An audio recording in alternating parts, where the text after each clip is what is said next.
split at discontinuity. Hi everybody, in this video demonstration we show how to use the new split at discontinuity tool introduced in version 15. So a discontinuity in your curve can cause downstream modeling operation failures such as Boolean operations, blends, shells, and chamfers. So let's first look at how you can identify that a curve has this type of an issue.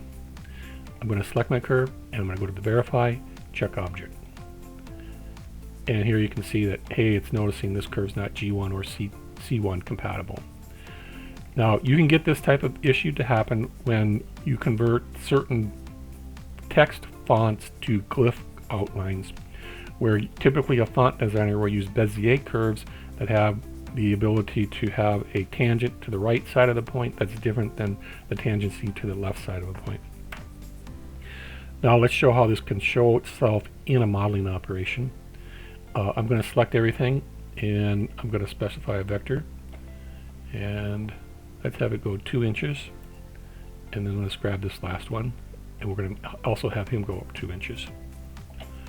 Alright, now let's do a Boolean operation, and I'm just going to do a trim, which is a Boolean operation, and let's increase our resolution.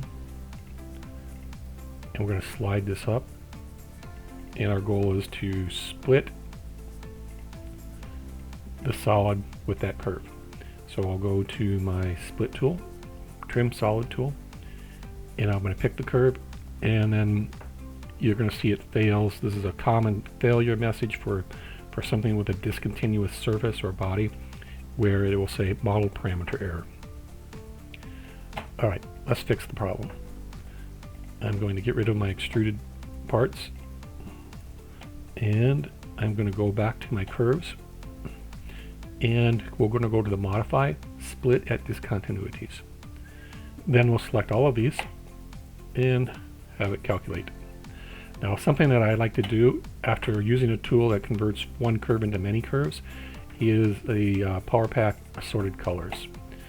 So this will show each curve in a separate color, so I can see, oh, it took this one curve and made 6, 7, 8 curves out of it. Okay, now let's take our new curves and extrude it up. Let's do 2 inches again, and let's get this last one, go 2 inches. We'll go back to our trim solid tool.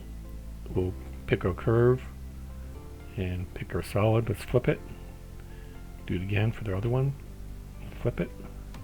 And one more thing, let's go ahead and zoom up on this C that's been trimmed, and let's put a blend on it. And we'll do a face blend. And then this helps show us too that in order to do that, that has to be a continuous surface underneath it. Alright, one more thing I wanted to show you was in version 15 we have our AI assistant can help identify some of these problems as well. And let me go ahead and demonstrate that. I'm going to pick my C, and then I'm going to ask it to examine my selected object for any issues. List each issue in a table with suggestions how to fix. And let's tell it to send that off.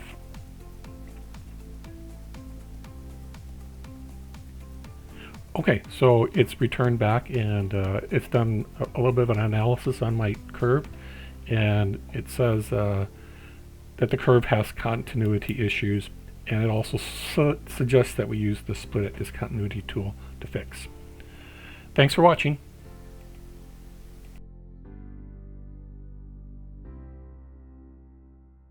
Thanks for watching.